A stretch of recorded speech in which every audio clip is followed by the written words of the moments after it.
Working the midnight shift at the international airport always brings a strange mix of exhaustion and high alert.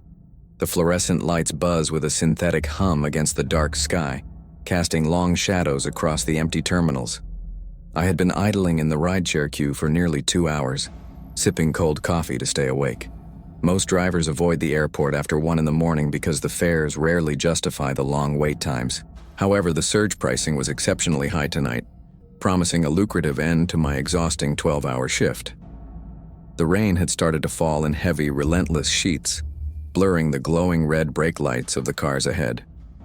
I just wanted one final quiet ride before heading home to collapse into my own bed for the weekend. My phone finally chimed loudly, shattering the monotonous silence of the damp, enclosed vehicle cabin.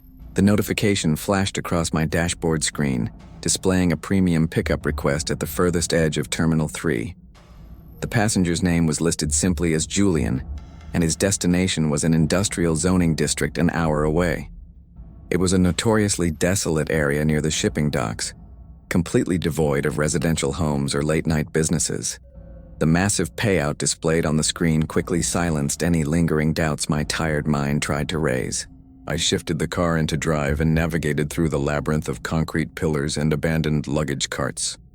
The rain battered violently against my windshield as I pulled up to the designated curb under the flickering sodium lights. Julian was already standing on the edge of the sidewalk, completely untouched by the pouring rain under the concrete overhang. He wore a perfectly tailored midnight blue suit that looked entirely out of place for a red-eye flight arrival. His posture was impeccably straight, exuding a calm, cold authority that immediately made me sit up slightly taller. He held a large black umbrella in his left hand, resting the tip against the wet pavement like a walking cane. However, my eyes were immediately drawn to the massive vintage leather trunk resting heavily on the ground beside his polished shoes. It was dark mahogany, reinforced with thick brass corners and heavy leather straps that looked incredibly old and expensive. The trunk was abnormally large, easily the size of a grown adult curled into a tight fetal position. I quickly put the car in park, grabbed my jacket, and stepped out into the freezing rain to help him. Julian raised his hand in a polite but firm gesture, silently insisting that he would handle the luggage himself. I popped the trunk lid remotely, shivering as the icy wind whipped across the empty airport pickup lane. He grabbed the thick leather handles of the vintage suitcase, his knuckles turning stark white from the immense effort. The sheer weight of the object was obvious as he struggled to lift it over the bumper of my car. It landed inside the trunk with a dense, heavy thud that actually made my vehicle's rear suspension groan. Julian carefully adjusted the straps, closed the trunk lid with a soft click, and climbed into the back seat. The interior of my car instantly smelled of expensive cedar cologne and something faintly medicinal, like rubbing alcohol. I greeted him politely, wiping the cold rainwater from my face as I merged back onto the main airport expressway. Julian simply nodded in response, resting his hands neatly in his lap while staring out the darkened, rain-streaked window. The drive out of the city was smooth and entirely devoid of any other late-night commuter traffic. Within 20 minutes, the glowing skyline of the city faded into the rearview mirror, replaced by the deep blackness of the rural highway. The rhythmic sound of the windshield wipers was the only noise breaking the heavy, suffocating silence inside the cabin. I kept my eyes focused on the reflective yellow lines cutting through the blinding, relentless downpour ahead. I occasionally glanced at my passenger through the rearview mirror to ensure he was comfortable with the temperature. Julian sat perfectly still in the center of the back seat, completely unbothered by the darkness surrounding us. His face was obscured by the shadows, illuminated only by the occasional flash of a passing highway lamppost. He never reached for a phone, never shifted his weight, and never looked away from the side window. The absolute stillness of his body began to make me feel deeply unnerved, though I couldn't rationally explain why. It felt less like I was transporting a human being and more like I was hauling an incredibly lifelike statue. I turned the radio dial slightly, hoping the low murmur of late-night jazz would ease the crushing tension. We were 30 miles outside the city limits when I heard the first strange noise from the back of the car. It was a faint, muffled scrape, sounding exactly like fingernails dragging slowly across hard plastic and dense fabric. I initially dismissed it as the vintage leather suitcase simply shifting against the trunk liner during a slight curve. However, the road was perfectly straight, and I hadn't touched the brake pedal or the steering wheel in miles. The scratching sound completely stopped for a few minutes, allowing the hum of the engine to take over again. I took a deep breath, mentally chiding myself for letting the creepy atmosphere of the drive fuel my paranoia. The long hours and the endless cups of cheap coffee were clearly starting to play tricks on my exhausted mind. Just as my heart rate began to settle back to a normal rhythm, the noise violently returned. It was no longer a subtle scratch, but a distinct, heavy thumping coming directly from inside the closed trunk. A brief, agonizing pause followed the first strike, filled only by the rushing sound of the tires on the wet asphalt. Then another massive, rhythmic blow struck the interior of the trunk, violently shaking the back of my seat. It was a desperate, horrific sound, exactly like a human fist weakly striking the inside of a wooden coffin. My hands instantly clamped onto the steering wheel with terrifying force as a wave of cold dread washed over me. The sound was undeniably intentional, completely shattering any remaining illusion that the vintage luggage was merely shifting in transit.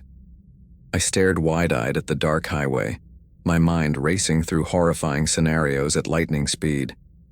I desperately wanted to convince myself that he was smuggling an exotic animal, maybe a large dog or a primate. But the rhythm of the knocking was too deliberate, too panicked, and far too human to be an animal. A muffled, whimpering groan suddenly echoed through the back seat, barely audible over the relentless drumming of the rain. The vibration of the heavy thumps actually transferred through the chassis of the car, traveling straight up my spine. We were completely isolated on a dark highway, surrounded by miles of empty fields and dense black pine forests.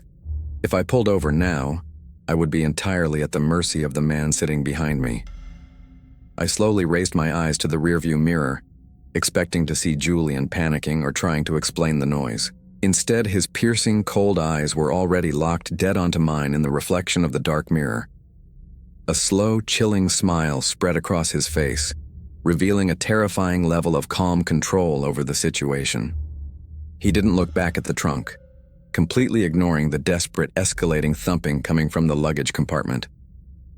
"I must apologize for the sudden disturbance, my friend," Julian whispered, his smooth voice slicing through the heavy tension.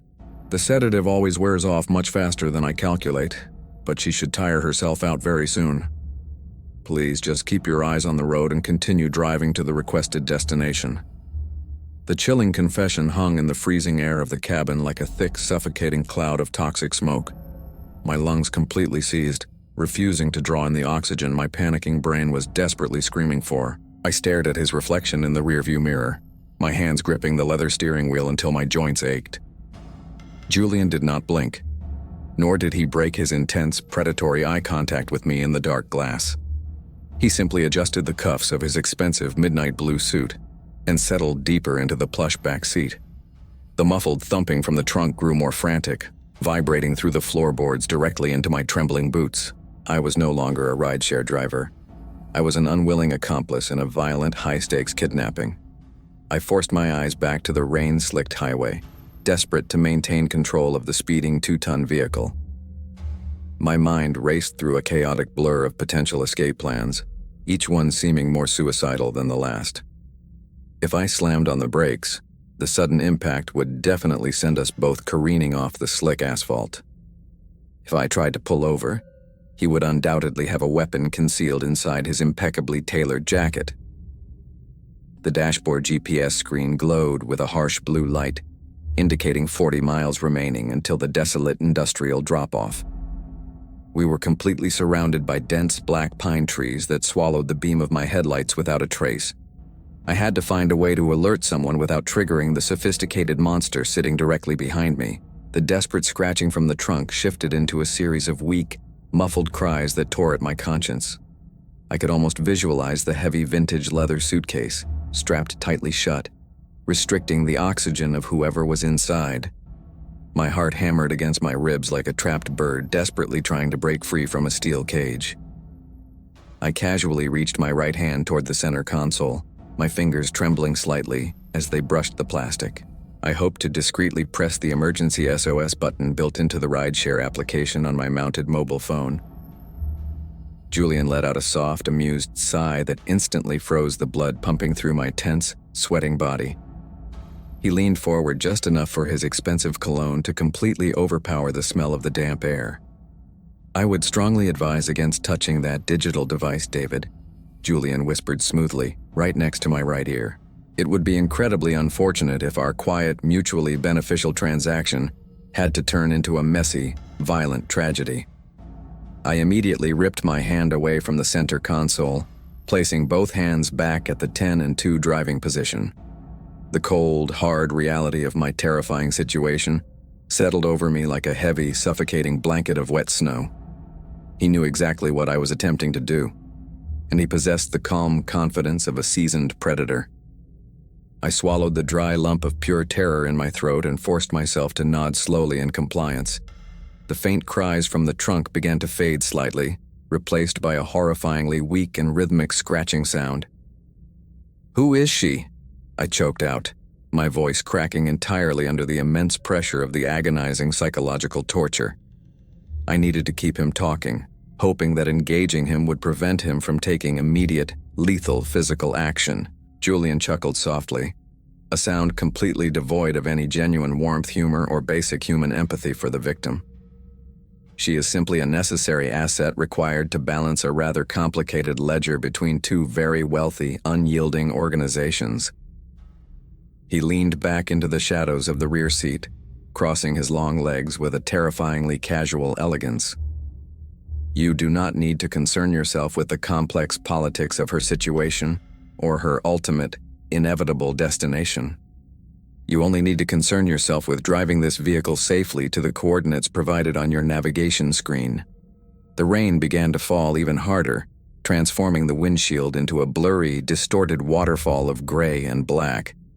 My windshield wipers fought a losing battle against the deluge, forcing me to reduce the vehicle's speed down considerably. The slow pace only prolonged the agonizing torture of listening to the victim struggling inside the locked rear compartment. I stared at the glowing speedometer, watching the digital numbers drop from 60 down to a cautious 45. Every passing mile marker on the desolate highway felt like a massive, heavy nail being driven into my coffin. I desperately scanned the dark horizon for any sign of civilization, praying for a glowing gas station canopy. There was nothing but endless miles of twisting asphalt cutting through the heart of the dark, unforgiving rural wilderness. A heavy, suffocating silence fell over the cabin again, broken only by the aggressive drumming of the torrential rain. My mind frantically attempted to analyze the exact route the GPS was currently forcing me to blindly follow forward. The industrial zoning district was a massive grid of abandoned warehouses, rusting shipping containers, and decaying manufacturing plants. It was the absolute perfect location to transfer a hostage or dispose of an unwanted witness without drawing attention. I knew with absolute, terrifying certainty that Julian had no intention of letting me drive away from that location. Once the vintage leather trunk was unloaded, I would immediately become a dangerous loose end that required permanent silencing. I had to make my desperate move long before we reached the final destination marked on the glowing map. I noticed a faded green highway sign rapidly approaching through the thick, watery distortion of the heavy rain shower. It indicated an upcoming way station designed for heavy commercial trucks, located just 2 miles ahead on the right. Way stations were typically closed during these late-night hours, but they always had high-powered security lights illuminating the lot. More importantly, state troopers frequently parked behind the heavy concrete barriers to catch speeding motorists attempting to bypass regulations. If a trooper was sitting in the dark lot, a sudden chaotic crash might be enough to save us. I slowly adjusted my grip on the steering wheel, my palms sweating profusely against the worn, synthetic leather cover. I began to silently calculate the precise angle required to slide the car violently onto the wet exit ramp. The rhythmic thumping from the trunk suddenly completely stopped, plunging the rear of the car into a terrifying silence. The sudden absence of the desperate noise was infinitely worse than the frantic scratching that had previously haunted me. My stomach dropped into a bottomless pit of despair as I wondered if the poor woman had finally suffocated. Julian noticed the absolute silence as well, letting out a sharp, irritated click of his tongue in the darkness. It appears our cargo has lost consciousness prematurely, which will make the transfer considerably more difficult for my associates. His voice carried a tone of mild inconvenience, as if he were discussing a damaged package rather than a human. The chilling sociopathy of his statement completely solidified my resolve to execute my desperate, highly dangerous escape plan immediately. The glowing blue arrow on the GPS indicated we were just 1 mile away from the commercial way station.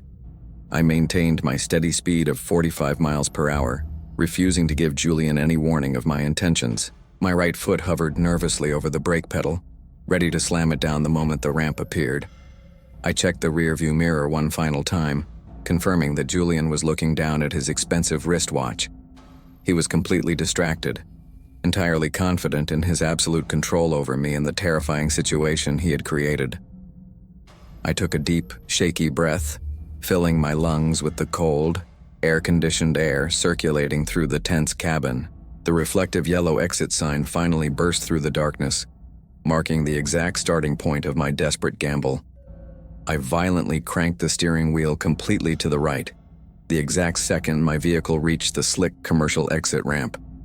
The heavy tires instantly lost their grip on the flooded asphalt, sending the car into a terrifying, uncontrollable hydroplane sideways. Julian was violently thrown against the opposite passenger door, his calm composure momentarily shattered by the extreme and sudden physical forces. The heavy vintage suitcase in the trunk slammed against the rear panels, creating a sickening thud that echoed through the entire chassis. My hands desperately fought the spinning steering wheel as I tried to aim the hood of the car toward the concrete barricades. The blinding glare of the way station security lights flooded the cabin, illuminating the sheer panic etched onto my own pale face. I braced my entire body against the driver's seat, closing my eyes tightly as the heavy metal of the vehicle met solid rock. The deafening screech of tearing metal overwhelmed the sound of the torrential rain as the passenger side violently scraped along the barricade. Sparks showered into the dark night sky like a chaotic firework display, illuminating the desolate way station parking lot in bright orange flashes. The sheer force of the impact shattered the rear passenger window completely, sending thousands of tiny glass fragments raining down into the cabin.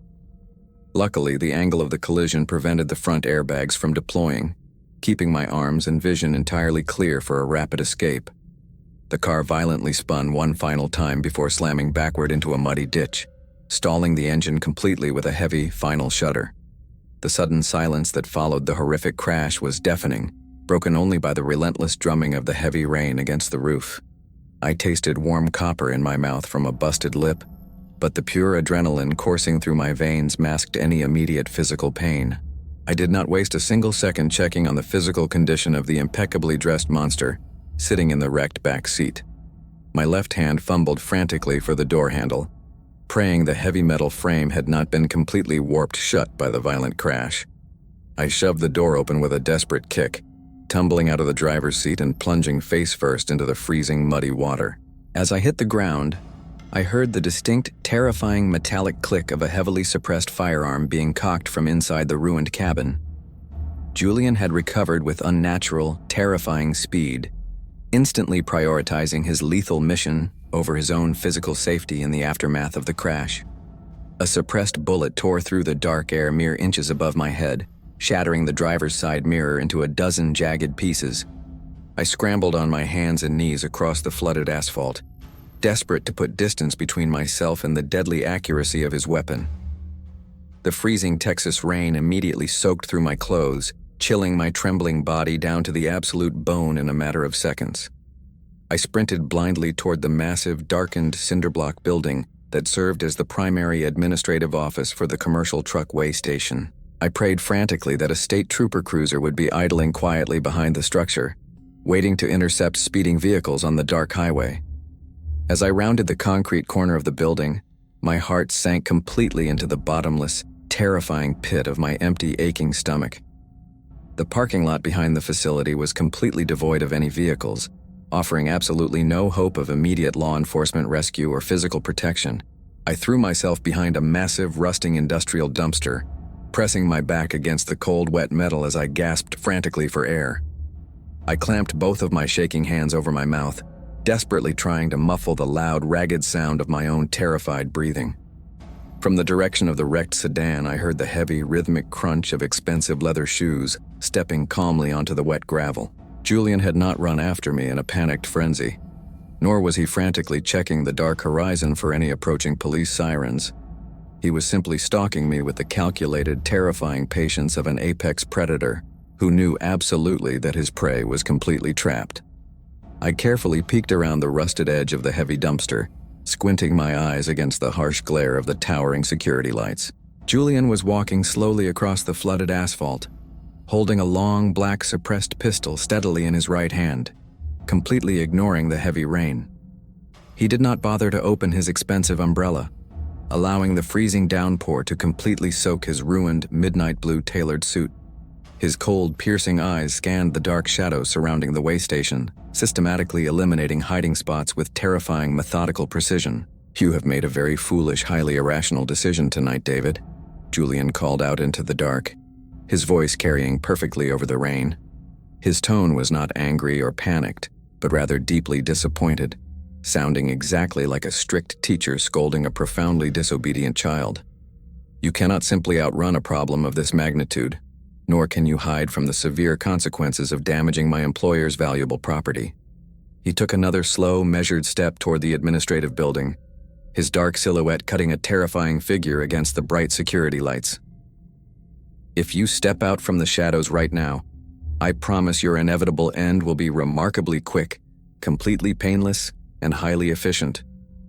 I squeezed my eyes shut, knowing with absolute certainty that his polite promise of a painless execution was nothing but a manipulative, sociopathic lie. I was trapped behind a steel box in the middle of nowhere, completely unarmed, freezing, and actively hunted by a professional, remorseless killer. My mind raced back to the heavy vintage leather trunk currently locked inside the trunk of my totaled, abandoned vehicle sitting in the ditch. The violent crash had undoubtedly jostled the victim violently, potentially causing severe internal injuries or knocking her completely unconscious once again. I realized with terrifying clarity that if I simply abandoned the car and ran into the woods, Julian would eventually murder her anyway. I needed a distraction powerful enough to draw his lethal attention away from me, providing a narrow window to somehow execute a rescue. My eyes frantically scanned the muddy ground surrounding the rusted dumpster, desperately searching for anything that could be weaponized or used as a diversion. Half buried in the thick mud near my boots was a heavy, rusted iron tire iron, likely discarded by a frustrated truck driver years ago. I slowly reached down and wrapped my freezing, trembling fingers around the cold, textured metal, feeling a tiny sliver of hope ignite. The heavy footsteps were getting agonizingly closer, crunching rhythmically against the wet gravel just a few yards away from my meager hiding spot. I gripped the iron tire iron tightly in my right hand, silently shifting my weight into a crouched, ready position in the thick mud. I knew I possessed only one desperate, incredibly dangerous chance to survive this nightmare and potentially save the innocent woman trapped in the trunk. I picked up a small, jagged rock with my left hand and hurled it over the top of the massive dumpster toward the empty woods. The rock clattered loudly against a corrugated metal fence in the distance, echoing sharply through the desolate lot and slicing through the heavy rain. Julian immediately pivoted his entire body toward the sudden noise, raising his suppressed weapon and aiming it directly at the dark, distant tree line. This momentary lapse in his terrifying, calculating focus was the exact distraction my panicking brain had been desperately praying for. I exploded from behind the rusted dumpster, sprinting across the flooded asphalt with every last ounce of adrenaline surging through my exhausted muscles. I did not run toward the dark safety of the woods, but rather directly back toward the wrecked sedan resting violently in the muddy ditch. Julian heard my heavy footsteps splashing across the puddles and spun around rapidly, realizing instantly that he had been tricked by the cheap diversion. He raised his suppressed pistol and fired twice in rapid succession, the quiet sounds barely audible over the raging torrential storm. One bullet shattered the concrete near my left boot, sending sharp shrapnel flying into my calf, but the intense adrenaline completely masked the pain. I dove headfirst into the open driver's side door of the wrecked vehicle, scrambling frantically over the deployed airbags and shattered interior glass. My bloody fingers desperately fumbled across the dark dashboard, searching frantically for the small plastic button that electrically released the rear trunk latch. I found the trunk release button and slammed my thumb against it with terrifying force, praying the electrical system had survived the brutal crash. A loud mechanical pop echoed from the rear of the vehicle, signaling that the heavy trunk lid had successfully unlatched and sprung slightly open. Julian was sprinting across the lot now, entirely abandoning his calm demeanor as he realized my chaotic plan threatened his precious, high-value cargo. I grabbed the heavy tire iron from the passenger seat, kicked the driver's door open, and scrambled out just as he reached the rear bumper. He raised the weapon, aiming it directly at my chest, but he was completely distracted by the sudden movement exploding from inside the open trunk. The heavy vintage leather suitcase violently burst open from the inside, revealing the desperate, terrified victim completely covered in dark blood and zip ties. She screamed a blood-curdling, chaotic shriek into the rainy night, throwing the situation into absolute terrifying chaos. The sudden, violent explosion of movement from the vintage leather trunk completely shattered Julian's terrifyingly cold, calculated composure. The terrified woman thrashed wildly against the heavy leather straps, her frantic screams piercing through the deafening roar of the heavy Texas downpour. Julian instinctively flinched backward, lowering the barrel of his suppressed weapon for a critical, life-saving fraction of a single second. I did not waste this narrow window of opportunity, gripping the heavy rusted tire iron tightly with both of my bleeding hands. I lunged forward with every last ounce of remaining adrenaline, swinging the heavy iron bar upward toward his weapon hand. The rusted metal collided violently with his wrist, producing a sickening, loud crack that echoed across the desolate commercial way station lot. Julian roared in sudden, unexpected agony, dropping the suppressed pistol onto the flooded asphalt as his fractured wrist instantly gave way. The heavy firearm clattered loudly against the wet gravel, sliding completely underneath the crushed rear bumper of my totaled vehicle. Julian stumbled backward, clutching his shattered wrist as pure, unadulterated rage completely replaced the cold indifference in his dark eyes. I did not hesitate to press my immediate physical advantage, swinging the heavy tire iron a second time toward his knee. He anticipated the strike with terrifying reflexes, sweeping his uninjured leg forward and violently kicking my boots out from under me. I slammed hard onto the flooded asphalt, gasping desperately for air as the freezing rain immediately washed over my bruised face.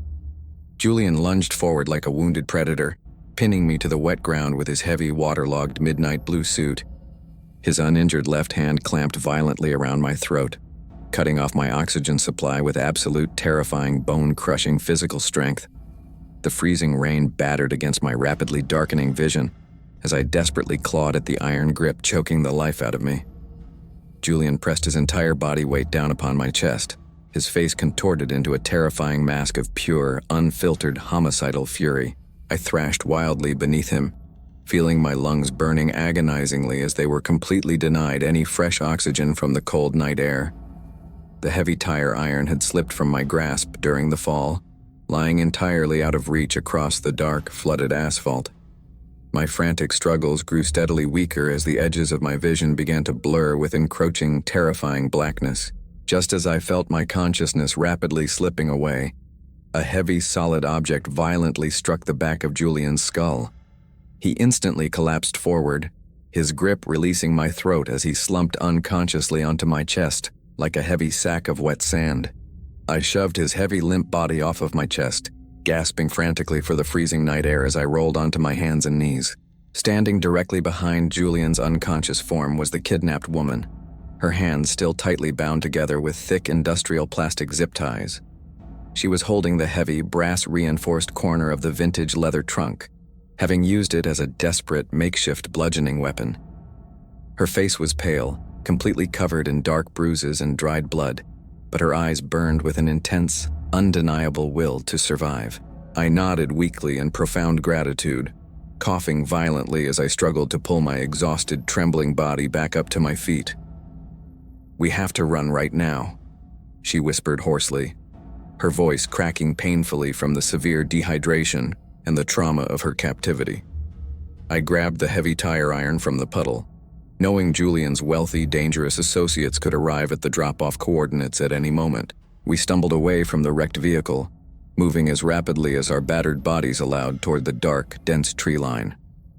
The thick Texas pine forest offered immediate cover from the harsh security lights illuminating the desolate commercial way station parking lot. The underbrush was incredibly dense, tearing viciously at our soaked clothing and exposed skin as we pushed deeper into the absolute darkness. Every snapping twig and rustling leaf sounded like a gunshot to my hypersensitive, terrified ears, convinced we were still being actively hunted. The woman stumbled frequently, her bound hands making it nearly impossible to maintain any real balance on the slippery, uneven forest floor. I stayed close beside her, using the heavy tire iron to violently clear the thickest patches of thorny brush blocking our frantic path. We needed to put as much physical distance between ourselves and the crashed sedan as humanly possible before Julian inevitably regained his consciousness. After navigating through the treacherous woods for nearly 30 minutes, we collapsed against the base of a massive ancient oak tree. The torrential downpour had finally reduced to a steady, freezing drizzle, allowing a faint sliver of moonlight to pierce through the thick canopy. I knelt beside the trembling woman, desperately examining the thick industrial zip ties digging painfully into her swollen, bruised wrists. The tough plastic was incredibly thick, completely defying my frantic attempts to snap it using my bare, freezing, bloodied hands. "I need something sharp to cut these," I whispered quietly, scanning the dark forest floor for anything that could act as a blade. I suddenly remembered the sharp, jagged pieces of shattered safety glass littering my pockets from the violent crash at the way station. I carefully retrieved a large, wedge-shaped shard of glass from my jacket, silently praying it would be sharp enough to sever the restraints. I began sawing frantically at the thick plastic band, my hands shaking violently from the adrenaline and the freezing ambient temperature. The glass shard bit slowly into the resilient material, requiring an agonizing amount of physical force to make any real, meaningful progress. The woman squeezed her eyes shut, enduring the painful friction as I desperately worked to free her hands from the cruel binding. Suddenly, the distinct, terrifying sound of a low-flying helicopter echoed through the dark sky directly above the heavy forest canopy. The rhythmic chopping of the rotor blades grew rapidly louder, sending a new wave of pure, unfiltered terror coursing through my veins. A brilliant, blinding white searchlight pierced through the dark branches, sweeping frantically across the wet forest floor just 50 yards away. Julian's wealthy associates had clearly arrived at the drop-off location, discovered the ruined vehicle, and initiated an immediate, aggressive aerial search protocol. "Stay perfectly still and keep your head down," I hissed, throwing my body defensively over hers to minimize our physical footprint. The blinding aerial searchlight swept over our position, washing the ancient oak tree in a harsh, artificial, daytime bright glow for 2 terrifying seconds. We held our breath completely, pressing our bodies flat against the wet, rotting leaves covering the dark forest floor to avoid detection. The helicopter hovered nearby for an agonizing minute, its deafening engines masking any other potential sounds of ground pursuers entering the woods. Eventually, the massive aircraft banked sharply to the left, directing its blinding searchlight further down the desolate highway corridor. As the terrifying sound of the rotor blades faded slightly, I resumed my frantic sawing against the heavy plastic zip ties binding her wrists. With one final, desperate pull, the thick plastic snapped cleanly, finally freeing her bruised, swollen hands from the agonizing restraint. She gasped in profound relief, rubbing her raw wrists frantically to restore the blood circulation that had been cut off for hours. "Thank you," she whispered, tears mingling with the freezing rain dripping down her bruised, exhausted face in the pale moonlight. "We cannot stay here," I replied firmly, helping her to her feet while firmly gripping the rusted tire iron in my right hand. "They have aerial support and highly trained men on the ground, meaning they will eventually sweep this entire forest grid systematically." We began moving again, pushing deeper into the dense wilderness, completely abandoning any hope of returning to the safety of the main highway. Our only viable option was to hike completely through the woods until we reached the next county road, or a populated residential area. The freezing night stretched out endlessly before us, promising nothing but miles of terrifying isolation and the constant looming threat of violent death. The dense forest terrain grew increasingly rugged, forcing us to navigate carefully down steep, slippery ravines and across rushing, swollen creeks. Every step was a monumental effort, our bodies entirely depleted of energy and running purely on the primal instinct to survive. We did not speak a single word during the grueling trek, silently agreeing that silence was our greatest tactical advantage against our pursuers. The distant hum of the search helicopter occasionally returned, forcing us to dive under thick bushes until the blinding light passed overhead. I kept my eyes focused firmly on the faint glow of the moon, using it as a crude compass to maintain a straight trajectory. Hours bled into one another as we marched relentlessly forward, fighting against the crushing exhaustion threatening to completely shut our bodies down. We were walking a razor-thin line between miraculous survival and an unmarked grave in the dark, unforgiving heart of the Texas wilderness. The relentless, grueling march through the treacherous Texas wilderness began to exact a severe, terrifying physical toll on our battered, freezing bodies. My leg muscles burned with a fiery, agonizing intensity with every single step, threatening to cramp and completely collapse under my own weight. The deep shrapnel wound in my calf from Julian's suppressed weapon throbbed relentlessly, sending sharp, sickening pulses of pain up my spine. The freezing ambient temperature of the damp forest drained our core heat rapidly, inducing a violent, uncontrollable shivering that made simple movements incredibly difficult. We were entirely deprived of food, clean water, and desperately needed sleep, operating purely on the fading fumes of raw, primal survival instinct. The heavy, rusted tire iron felt like it weighed 100 pounds in my bleeding hand, but I refused to loosen my desperate grip on the weapon. I knew that if we stopped moving for more than a few minutes, the freezing cold would silently claim our lives before the mercenaries even found us. The kidnapped woman, whose name I finally learned was Victoria during a brief, gasping moment of rest, displayed an incredible, deeply inspiring physical resilience. Despite enduring hours of agonizing captivity inside the suffocating vintage leather trunk, she pushed her traumatized body forward with an unbreakable, fierce determination. Her expensive, elegant clothing was entirely shredded by the unforgiving thorns, and her bare feet were bleeding profusely from the sharp, hidden rocks littering the forest floor. Yet, she never uttered a single complaint, focusing her entire, terrifyingly sharp will on putting as much physical distance between us and the wrecked sedan as possible. She instinctively understood that our mutual survival depended entirely on our ability to maintain a relentless, punishing pace through the dark, unfamiliar wilderness. I silently marveled at her profound mental strength, realizing that Julian had severely underestimated the formidable, resilient spirit of the valuable cargo he was illegally transporting. We communicated mostly through exhausted, knowing glances, sharing a silent, unbreakable bond forged in the terrifying fires of this desperate, chaotic nightmare. As the absolute darkest hours of the early morning slowly approached, the freezing, torrential rain finally ceased entirely, leaving behind a heavy, suffocatingly dense mist. The thick fog rolled through the ancient oak trees like a slow, creeping ghost, severely reducing our visual field to less than a dozen feet in any direction. This sudden weather shift offered a crucial, terrifying dual edge. It shielded us perfectly from the blinding searchlights of the hovering helicopter, but it also blinded us completely. We were forced to navigate the treacherous, uneven terrain completely blind, relying entirely on our hands and feet to sense the sudden, dangerous drops and hidden obstacles. The heavy mist swallowed all ambient sound, creating a terrifying, isolating acoustic vacuum that made it utterly impossible to gauge the distance of our violent pursuers.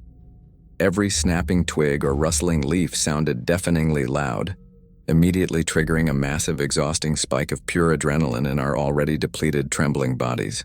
The forest had transformed into a surreal, damp purgatory, trapping us in a terrifying limbo between the hunters behind us and the unknown dangers ahead.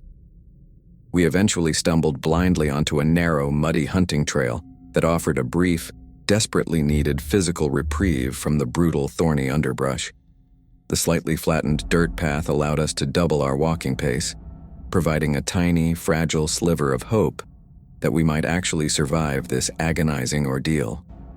We followed the winding trail carefully, staying close to the thick tree line to ensure we could instantly dive into the deep cover if the mercenaries suddenly appeared. The faint, metallic smell of wet pine needles and decaying leaves filled the heavy, foggy air, briefly masking the coppery scent of our own dried blood. For a fleeting, miraculous 20 minutes, The terrifying sound of the search helicopter completely faded into the distance, suggesting they were expanding their search grid further away. I allowed myself to believe, just for a moment, that we had successfully slipped through their initial chaotic dragnet and were finally making real progress towards civilization. This brief, comforting illusion was essential to keep our exhausted legs moving forward, pushing us further down the dark, muddy corridor of the silent Texas woods. Our fragile, momentary illusion of safety was violently and completely shattered by the distant, unmistakable sound of deep, guttural canine barking echoing through the heavy fog. The terrifying noise rolled across the damp forest floor, instantly freezing the blood in my veins and bringing us both to a sudden, absolute halt on the muddy trail. Julian's wealthy, remorseless associates had not simply relied on aerial support. They had actively deployed highly trained tracking dogs to aggressively hunt our specific scent trail. The barking was sharp, focused, and rapidly increasing in volume, indicating that the animals had already found our starting point at the wrecked sedan and were closing in fast. The pure, unfiltered terror that washed over me was paralyzing, knowing that human stealth could never outmatch the incredible primal olfactory senses of professional tracking hounds. Victoria gripped my arm with terrifying strength, her wide, panicked eyes staring blindly into the thick white mist, attempting to locate the source of the approaching doom. Our entire desperate strategy of silently hiking through the dense woods had just been completely rendered obsolete by the terrifying introduction of the relentless canine units. The horrifying realization that we were being actively hunted by scent completely altered our desperate, frantic survival strategy in the middle of the dark, freezing wilderness. We could no longer simply rely on putting physical distance between ourselves and the mercenaries. We had to fundamentally break the invisible, lingering scent trail we were leaving behind. I frantically scanned our immediate fog-shrouded surroundings, my panicking brain desperately searching for any natural geographic feature that could effectively mask or wash away our human odor. Through the thick, swirling mist, I heard the faint, rushing sound of moving water echoing from the bottom of a steep, treacherous embankment just off the muddy trail.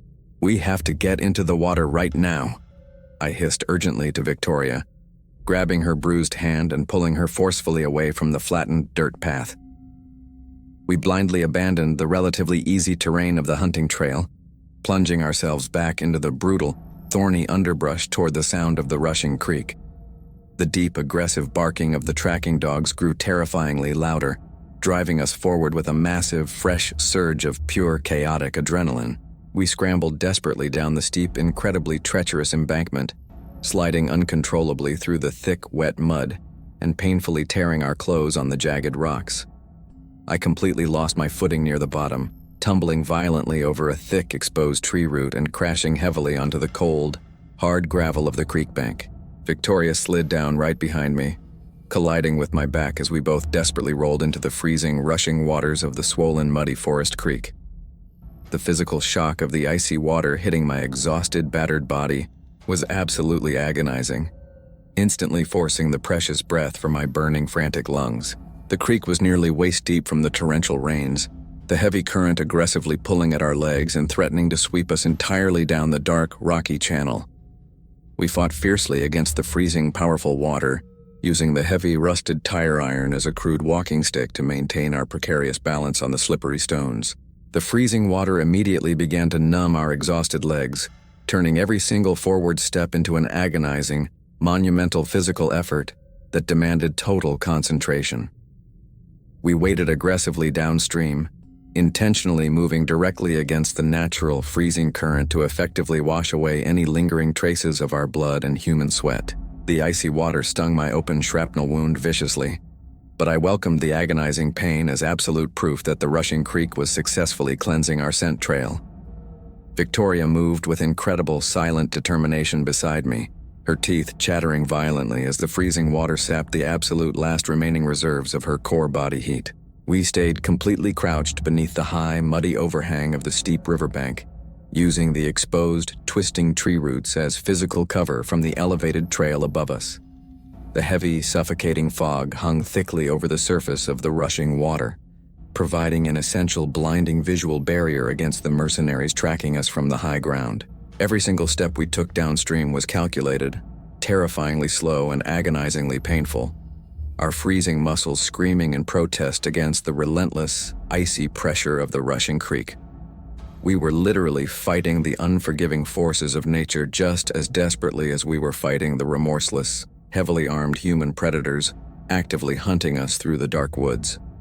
We waded through the freezing, rushing water for nearly a full mile, listening in absolute paralyzed terror as the aggressive barking grew terrifyingly close to our entry point. The hounds had successfully tracked our scent completely down the muddy trail, leading their heavily armed handlers directly to the exact spot where we had plunged down the embankment. We stopped moving completely, huddling together in the freezing water directly beneath a massive, undercut section of the muddy riverbank, heavily shielded by thick, hanging vines.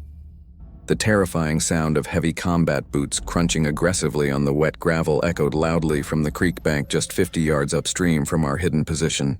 Harsh, commanding voices barked sharp orders in the dark, cutting clearly through the heavy fog as the handlers violently pulled back on the straining leashes of the frantic dogs. The animals splashed aggressively into the shallow edge of the freezing water, whining and barking in extreme frustration as the rushing current completely obliterated our physical scent trail. Our desperate freezing gamble had miraculously worked, temporarily breaking their tracking momentum and confusing the highly trained animals in the middle of the dark, treacherous forest. Crouching in the chest-deep, freezing water beneath the muddy overhang, we watched in silent, paralyzed horror as brilliant, blinding flashlight beams cut through the thick fog directly above us. The sweeping beams illuminated the swirling mist like terrifying artificial lightning, casting long, monstrous shadows of the armed mercenaries against the steep, muddy walls of the creek bank.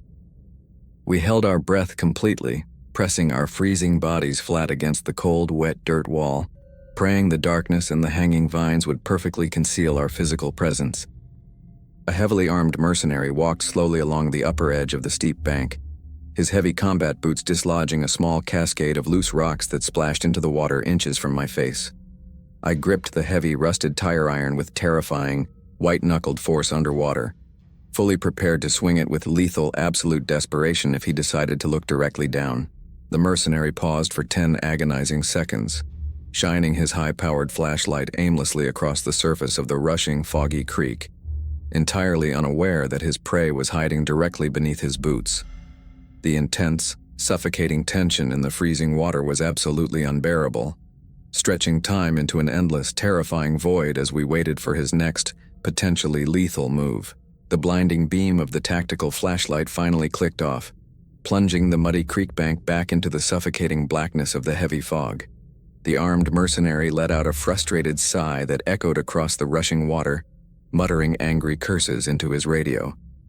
He violently yanked the straining leash of his hound, forcing the whining animal away from the icy edge of the swollen creek and toward the dark forest. We remained completely frozen in the freezing water, listening intently as the heavy crunch of his combat boots slowly faded away into the dense, thorny underbrush above our heads. We waited in the rushing current for another agonizing 20 minutes, ensuring that the search party had completely abandoned their sweep of the immediate area.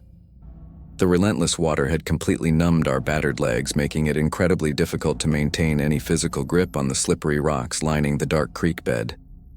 Victoria began shivering violently, her lips turning a dangerous shade of blue as severe hypothermia rapidly set into her utterly depleted body. I knew with absolute certainty that if we did not immediately pull ourselves out of the freezing water, the brutal environmental exposure would kill us both. Scaling the treacherous wall of wet mud was an absolute nightmare, requiring us to aggressively dig our bleeding fingers directly into the thick soil for traction. Every single movement sent agonizing shocks of pain radiating from the deep shrapnel wound in my calf, nearly causing me to black out entirely. We violently grabbed onto exposed tree roots, using them as makeshift ladders to haul our heavy bodies over the jagged edge of the steep riverbank. We collapsed heavily onto the flattened dirt of the hunting trail, gasping desperately for the night air as our lungs burned with a fierce intensity. The heavy fog continued to roll thickly through the ancient oak trees, providing crucial visual cover as we forced our screaming muscles to stand completely upright. We abandoned the muddy hunting trail immediately, pushing blindly into the dense woods in the exact opposite direction of the retreating mercenaries and their tracking hounds. The terrain slowly began to incline sharply, forcing us to violently fight our way up a steep ridge covered in thorny bushes and decaying pine needles.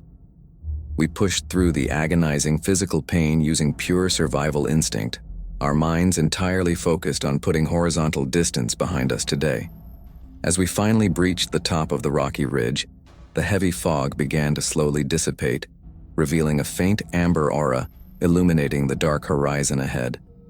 The warm glow was completely unmistakable. It was the ambient light pollution from a populated residential area or a brightly lit commercial highway cutting through the dark wilderness. The sudden sight of the glowing horizon injected a massive surge of fresh adrenaline directly into our battered, freezing, and completely exhausted physical systems. We increased our desperate pace significantly, ignoring the agonizing pain in our bleeding feet as we scrambled down the opposite side. The dense canopy of ancient oak trees slowly began to thin out completely, revealing the flat expanse of a massive agricultural field stretching out toward the glowing lights. We stumbled blindly out of the terrifying tree line, our boots sinking deeply into the thick mud of the plowed field as we sprinted desperately toward ultimate salvation. The deafening sound of speeding commercial trucks roaring down a wet asphalt highway suddenly filled our freezing ears, replacing the terrifying silence of the dark woods. We collapsed violently against a rusted barbed wire fence, separating the agricultural field from the illuminated shoulder area entirely. The blinding headlights of passing vehicles washed over our battered bodies, offering the first genuine physical proof that we had actually survived the brutal nightmare. Victoria began sobbing uncontrollably, her bloody hands desperately gripping the thick wooden fence post as she stared blindly at the rushing traffic with traumatized eyes. I raised my heavy tire iron and violently smashed the wooden post, snapping the top wire completely and allowing us to safely crawl through the dangerous barrier. We stumbled out onto the wet asphalt shoulder, waving our freezing arms frantically at the massive tractor trailers roaring right past us extremely fast. A brightly illuminated commercial logging truck suddenly locked up its heavy air brakes, skidding slightly on the wet asphalt as the driver spotted our desperate figures. The heavy rig shuddered to a loud halt just 50 feet ahead of us, its hazard lights flashing a blinding amber warning into the dark morning. The driver, a terrified man wearing a thick flannel jacket, jumped down from the cab holding a steel flashlight and immediately sprinted toward our collapsed bodies. He took one horrified look at Victoria's bruised face and my bleeding leg, instantly pulling out his cell phone to frantically dial. We huddled together on the freezing asphalt, the deafening roar of the idling diesel engine providing the most perfectly comforting symphony we had ever heard. Within 15 minutes, the highway was swarming with the flashing lights of heavily armed state police cruisers and 2 emergency medical ambulances parked securely nearby. Heavily armed troopers established a massive perimeter around the logging truck, their rifles aimed directly at the tree line, while paramedics rushed forward with blankets. We were quickly loaded into the back of an idling ambulance, the intense artificial heat instantly working to combat the severe hypothermia ravaging us completely. I spent the next exhausting 72 hours heavily medicated in a secure hospital room, recovering slowly from the shrapnel wound, exposure, and profound psychological trauma. The police tactical teams raided the abandoned industrial district, interrupting a massive human trafficking operation and arresting over a dozen highly dangerous mercenaries. They successfully recovered my destroyed vehicle from the muddy ditch, but Julian had completely vanished into the night long before the authorities arrived. The terrifying reality that the sociopathic monster is still walking freely out in the world haunts my dreams, ensuring I will truly never feel safe driving a car again.